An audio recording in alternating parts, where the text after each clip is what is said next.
Con nosotros el abogado Carlos Carrillo. Abogado, un nuevo giro toma todo el caso Caja de Ahorros. Bueno, mira, esto es una decisión que se ajusta a lo que se estaba diciendo públicamente, porque recordemos que el tema de la Caja de Ahorros primero involucra al presidente de un medio, a otro comunicador y a personas ligadas con los medios de comunicación social, y eso ha llevado esto a trascender. Entonces, frente a la actuación pública del Ministerio Público se ha dado un debate porque hay una imputación pública de que existió algo ilícito. El hecho de la decisión de la señora juez, que extraoficialmente, porque no hemos sido notificados, esto fue solicitado por los abogados de la defensa de Manuel Morales, el licenciado Barrera, el licenciado Gómez, la licenciada González y la licenciada Bonilla.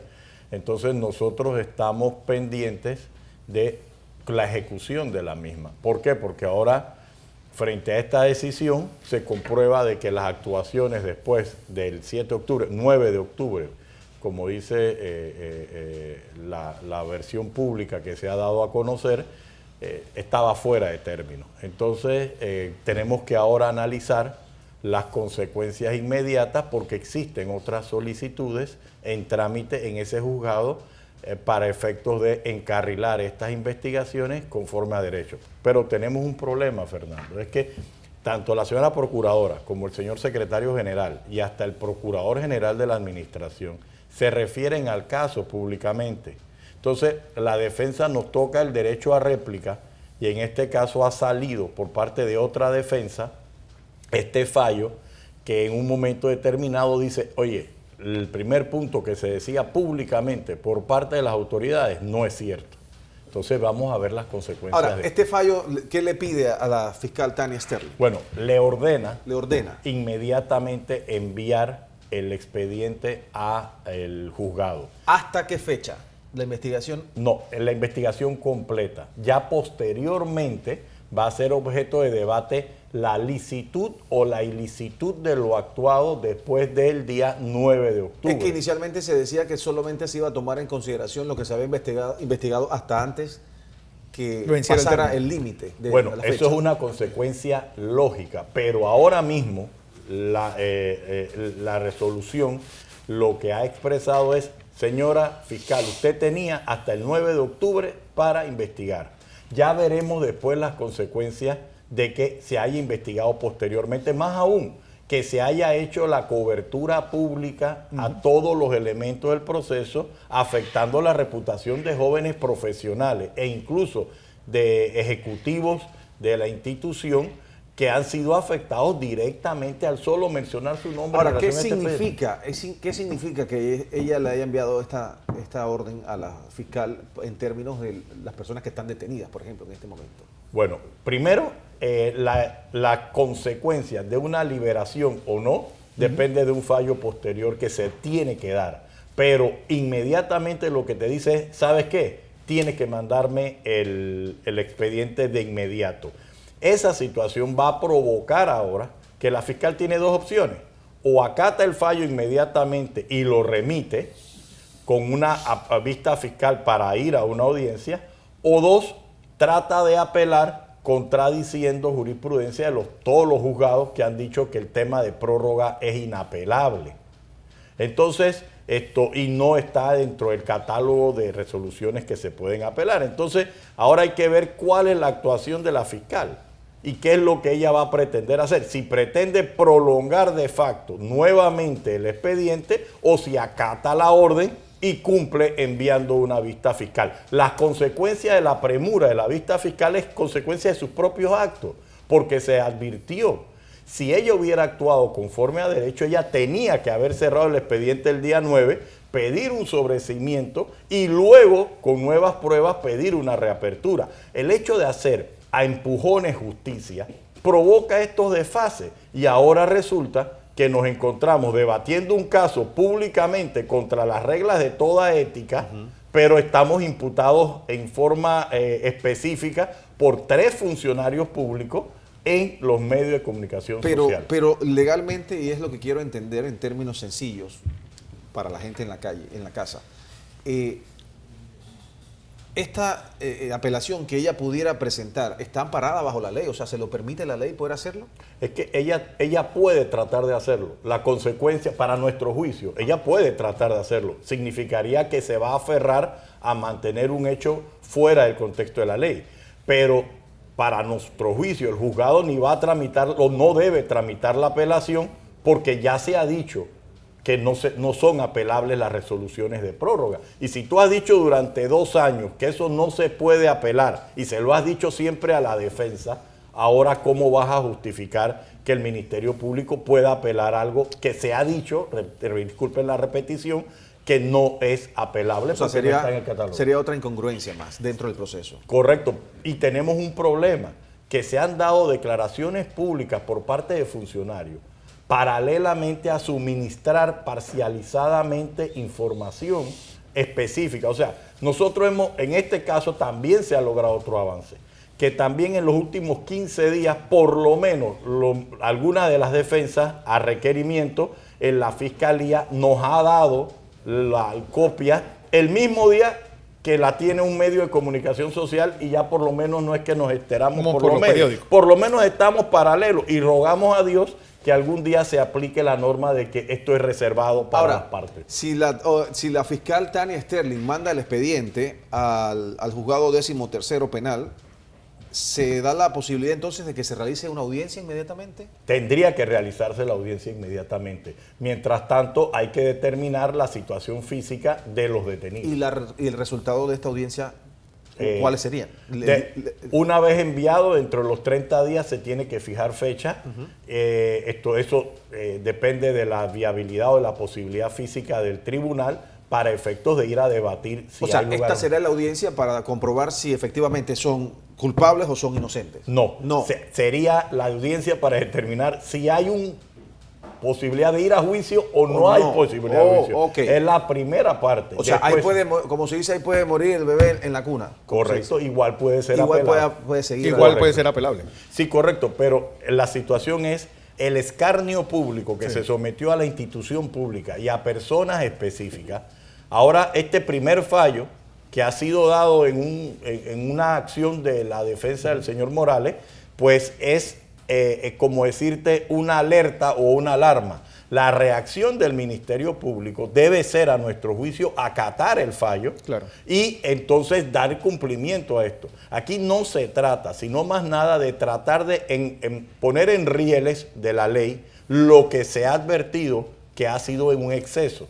Abogado, ¿dónde queda en todo este proceso las detenciones preventivas?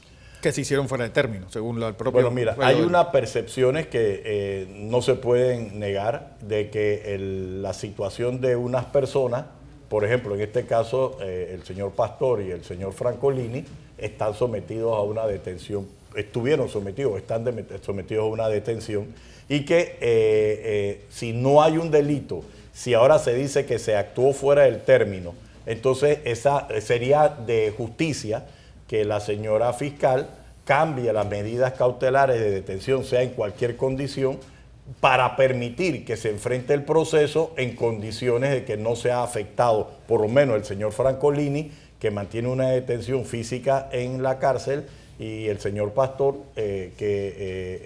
no tengan los impedimentos a su libertad. O sea, en el tema de las medidas cautelares, entonces estaría en manos únicamente de la fiscal determinar si cambia o no en base a lo que ha sucedido de ayer para acá. Correcto. Ella, al momento de emitir su vista fiscal o antes de emitirla, puede variar la situación de las medidas cautelares ordenadas. ¿Por qué? Porque lo que se está haciendo con una detención preventiva es una pena anticipada. Y más cuando se anuncia públicamente. O sea, si esto nosotros como defensa no tuviéramos que replicarlo en los medios de comunicación social para poder mantener la presunción de inocencia, por lo menos con vida, esto fuera diferente.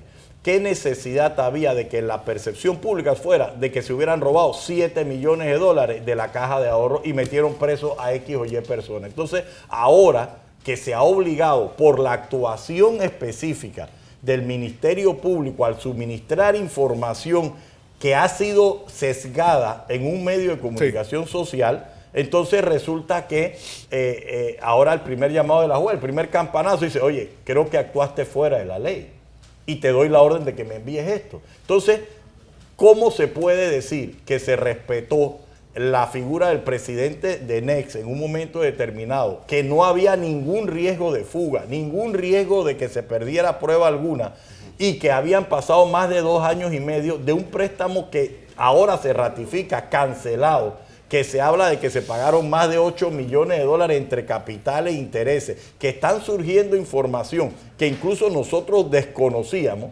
y que ahora se tiene que debatir un caso públicamente? ¿Por qué? Porque el estamento de poder imputó a varias personas un señalamiento que les ha volteado y lo ha puesto públicamente como culpables. ¿Qué pasa con la superintendencia bancaria, que parece que es el gran convidado de piedra en todo esto? Bueno, mira, por disposición de ley, la competencia privativa para cualquier irregularidad en funcionamiento de la banca, que incluye a la Caja de Ahorro, es la superintendencia de bancos. El hecho de que el Ministerio Público pase por encima de la competencia privativa de la superintendencia de bancos e interprete que existe un delito es contrario a la norma. Y eso se va a debatir en los tribunales. La superintendencia de bancos debe establecer si hubiera habido algún tipo de irregularidad. Pero por otro lado, el solo hecho de que el Ministerio Público esté diciendo aquí hay un delito y el ente regulador, en este caso la superintendencia de bancos, no haya dicho nada. Y por otro lado, ¿para qué existen auditores internos y externos? Claro. La ley de auditoría da obligaciones a los auditores internos y externos. Entonces, si es verdad lo que dice el Ministerio Público, las entidades financieras tienen un grave compromiso. Ahora, la defensa de Ricardo Francolini lo que plantea es, señores, el aval de que esto se actuó bien fue los propios estados financieros de la Caja de Ahorros, que demuestran una realidad distinta a lo que dice el Ministerio Público de que hubo un perjuicio. Segundo, demuestra que las entidades reguladoras actuaron conforme ley y demuestra que los auditores públicos también cumplieron su función. Entonces, ¿cómo tú justificas pagar millones de dólares en reguladores si después viene otra jurisdicción y se abroga este derecho? Más aún, recordemos, se trata de profesionales relacionados con la banca,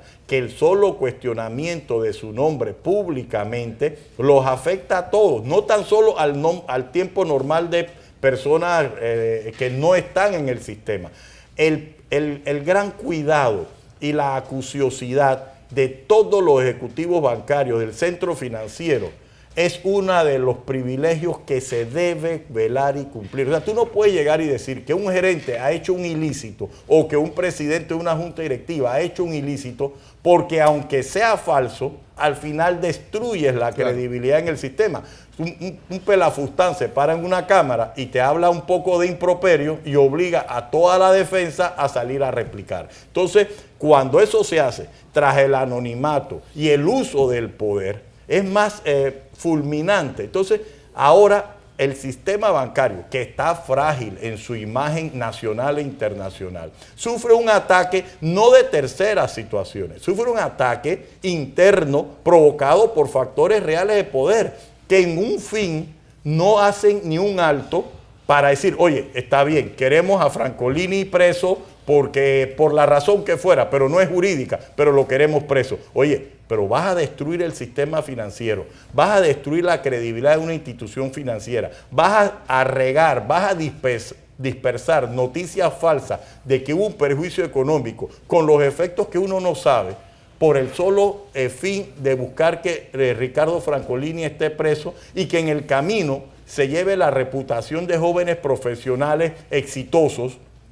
que en un momento determinado son entonces ahora afectados hasta no tan solo en su libertad y en su libre albedrío, sino también en la forma de ejercicio profesional de esos ejecutivos bancarios, que no se ha respetado ni siquiera a los niveles de las gerencias correspondientes. ¿Ustedes como defensa han tenido acceso al expediente completo? Bueno, nosotros, gracias a Dios, pues a partir de la semana pasada estamos al mismo nivel que un diario de la localidad. Nos enteramos, por ejemplo, de la publicación que salió ayer El jueves, nos enteramos el día miércoles en la tarde. Por lo menos estamos igual, aunque es humillante. Están parejos. Sí, pero es humillante Ahora, tener que decir que un tercero tiene más derecho. Y a de lo voto. que han revisado a este momento, han visto, no existe un solo documento, nada de la Superintendencia de Bancos que diga ni esta boca es mía. Bueno, eso, ahora tenemos una situación. Yo no me voy a referir a la Superintendencia de Bancos por disposición expresa del Ministerio Público, porque ahora ya tenemos los abogados unas amenazas, y dentro del ejercicio profesional, lamentablemente, así como se cuestiona por qué el Ministerio Público suministró antes a un medio de comunicación, también el derecho a réplica nuestro se quiere restringir. La Superintendencia de Bancos en un momento determinado va a tener que expresar su posición en base a las regulaciones bancarias. Hasta ahora nosotros estamos exigiendo que el Ministerio Público respete que no es jurisdicción de ellos el determinar nada en cuanto a bancos. ¿A qué se refiere con amenazas? Mira, si ustedes han visto los últimos comunicados y la posición de algunos rectores del Ministerio Público, se discute por qué los abogados tenemos que entrar a debatir o ejercer el derecho a réplica y por qué estamos debatiendo o estamos refiriéndonos a publicaciones que afectan a nuestros clientes. Esa amenaza que ha sido incrementada en las últimas 2 semanas se debe al caso de la Caja de Ahorro. Pero yo te lo voy a decir, mi posición profesional. De conformidad a la ley, siempre que mencionen a un cliente nuestro o que se filtre una información, nosotros vamos a salir ante el medio si nos da la oportunidad o ante cualquier medio que nos abra las puertas para entrar en desmentir situaciones como la presente. Oye, nosotros tenemos públicamente hechas copias de declaraciones parciales de personas. ¿Qué hace una defensa frente a eso? Sí. Espera enfrentarse ante un juez. ¿Sabes? La tradición familiar de personas que han ejercido en cargos temporales y que ahora la repercusión que va a tener en funcionarios coyunturales de que el día de mañana te van a solear con o sin razón y que no hay nada que te proteja, porque la norma dice que se tiene que presumir la inocencia, pero cuando sale la señora procuradora y dice, en esta investigación la próxima semana va a haber el segundo capítulo y resulta una actuación que se anuncia en un medio de comunicación, ¿cómo queda la defensa? Usted vio las palabras de la procuradora ayer cuando se refería a este caso en particular y decía que esto estaba en manos ya del órgano judicial. ¿A qué se refiere ella cuando dice eso? Bueno, lamento disentir, debió estar en manos del órgano judicial desde el día 9 de octubre. Eso no sucedió. Ahora se está diciendo que debe enviarse. Cuando eso se envíe es que está en manos del órgano judicial. No son ciertas las palabras de decir que está en manos del órgano judicial. Ahora el órgano judicial entra a revisar. La primera actuación que entra a revisar dice, señora fiscal, la defensa de Manuel Morales tiene razón y los abogados que presentaron ese escrito, que no fuimos nosotros tenemos nuestra incidencia que tiene que estar resuelta en los próximos días, pero esto es una decisión que es en cuanto al expediente mismo. ¿Qué debe pasar con Ricardo Francolini ahora? Bueno, nosotros esperamos que la señora fiscal cese el castigo anticipado o la pena anticipada que le ha impuesto a Ricardo Francolini y que sustituya la medida cautelar que tiene detención preventiva. ¿Debería pasar para todos los involucrados eso mismo? Sí, es que lo que sucede es que eso es otra percepción, que a todos no se les trata igual, pero nosotros no queremos entrar en ese escenario porque en el caso de Francolini, él está detenido. Él tiene una orden de detención desde el día 12 de octubre. Ok, ¿cuál es la finalidad de la detención?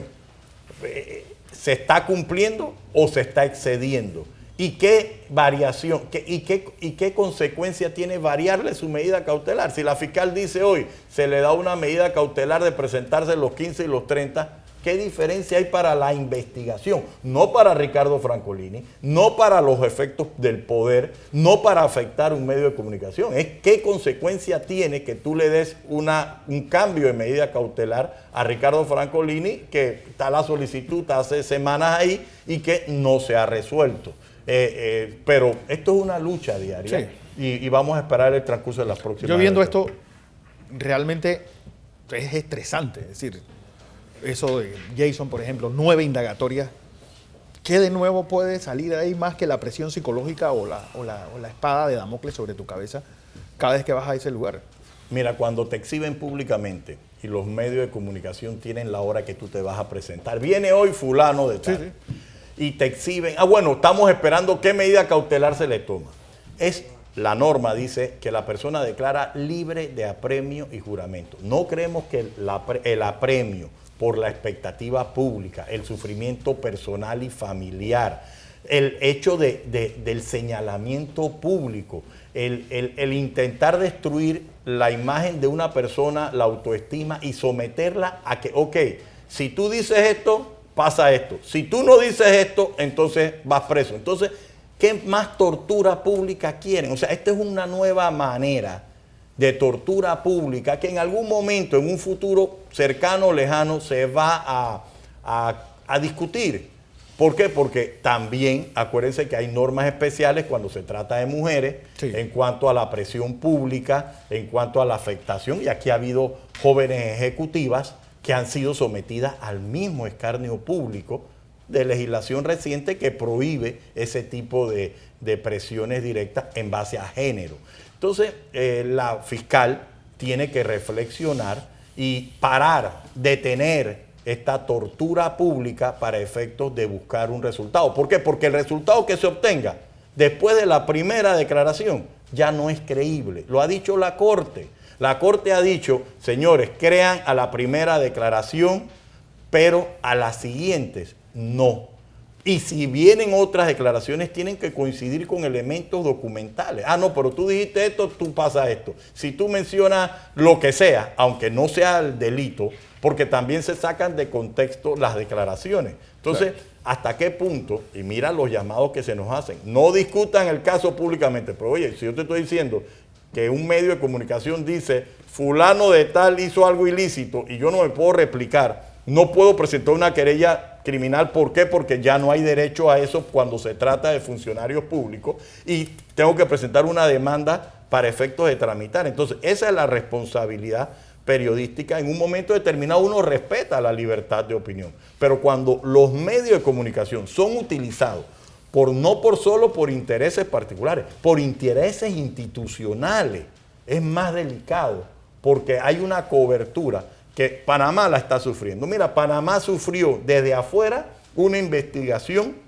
que ha destruido nuestra imagen financiera. Y ahora internamente, a menos de 6 meses, internamente se dice correcto. Entonces, ¿cómo tú quieres gastar millones de dólares en sostener un sistema financiero que lamentablemente a muchos ejecutivos ya les da vergüenza ser parte del sistema? Entonces, tratemos de luchar y empujar el carro del sistema bancario hacia un fin de distinción, de volver a recuperar lo que significaba ser ejecutivo bancario. Pero si ser ejecutivo bancario te va a exponer como persona, entonces va a haber consecuencias al propio sistema. Así es. Abogado, hace 2 días el presidente Varela dijo que los dueños de medios estaban utilizando sus medios de comunicación para defenderse en vez de ir a los tribunales. Usted como abogado de la defensa, ¿qué responde a eso? Primero, lamento que el señor presidente se refiera a la justicia y que no se respete el no tener vinculación. Segundo, sí, debiera ser lo ideal someternos a una defensa en derecho en el expediente. Pero ¿cómo hacemos si son funcionarios públicos, claro, los que van a los medios y ni siquiera van de frente? Porque si fuera la fiscal de frente y digo, mire, yo estoy deteniendo a Ricardo Francolini por esto. Bueno, uno puede debatir, pero subrepticiamente, en forma anónima, suministrar copia vía correos electrónicos.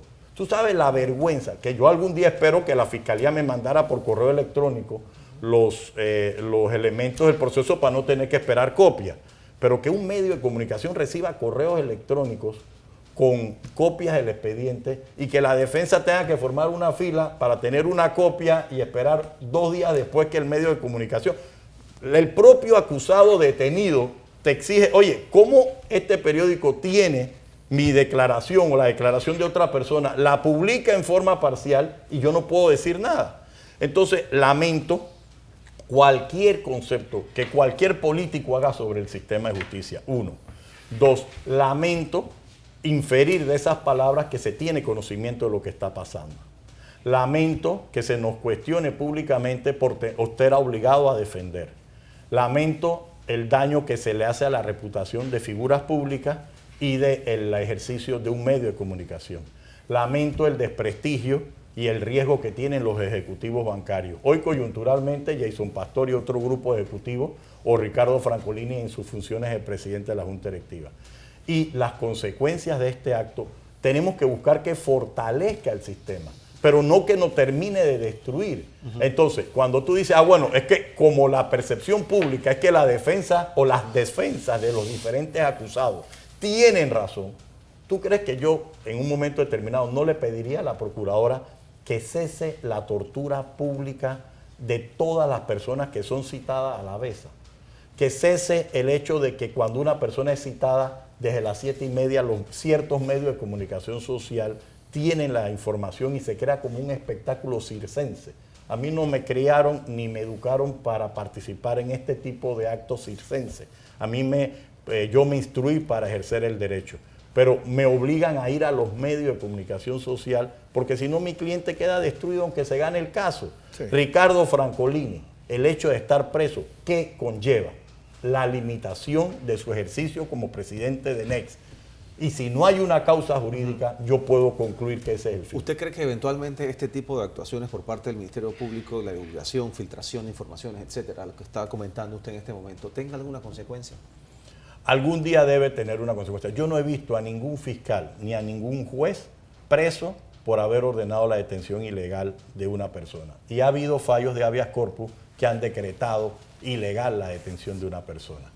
Y el día que los jueces y los fiscales tengan responsabilidad personal por sus actos, ese día podemos tener. Pero cuando un fiscal sabe que es impune, o tiene esa percepción que es impune, y que busca el mecanismo de que ni siquiera pueda ser cuestionado públicamente, porque la defensa no puede hablar, entonces esa percepción está contaminando el sistema. No hay el compromiso.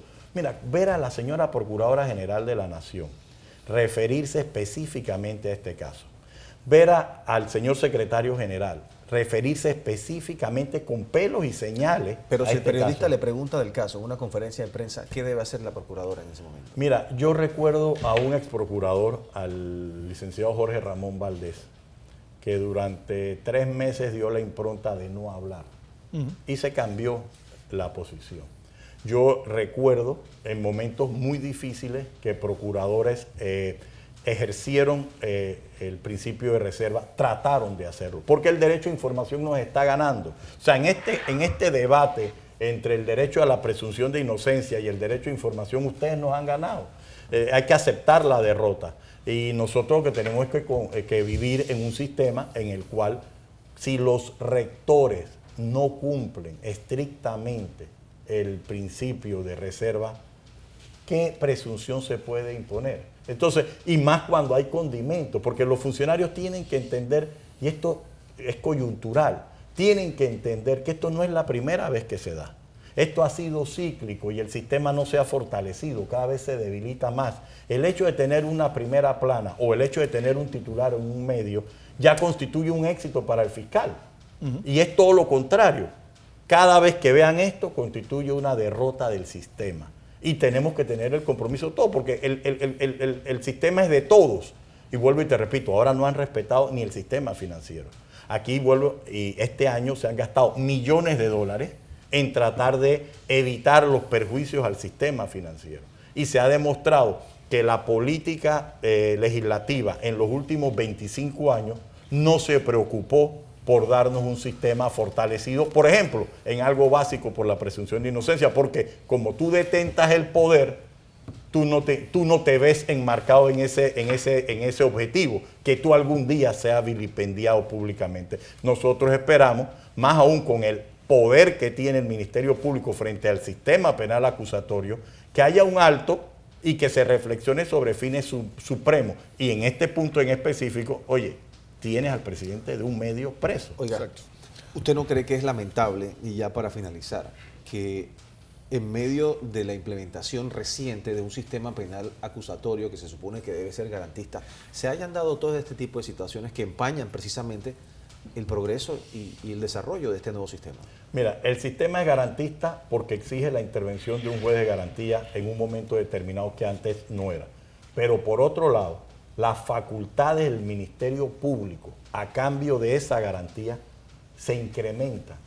Y entonces, si se ha un solo tema, la detención preventiva. La detención preventiva no se puede aplicar sin cualquier otra medida cautelar es efectiva.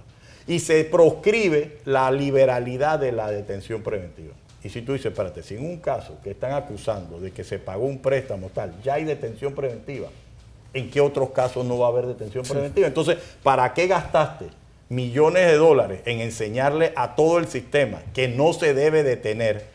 Porque el sistema garantista lo que persigue es que las estadísticas internacionales digan que en Panamá hay un 30% de detenidos sin condena. Ese es el fin del sistema. Que el que esté preso sea porque haya una condena. Y resulta que tú, en el mes de la implementación, haces una detención en un caso como este. Totalmente lo contrario, ¿no? Bueno, Gracias. don Carlos Carrillo, como siempre un placer tenerle aquí.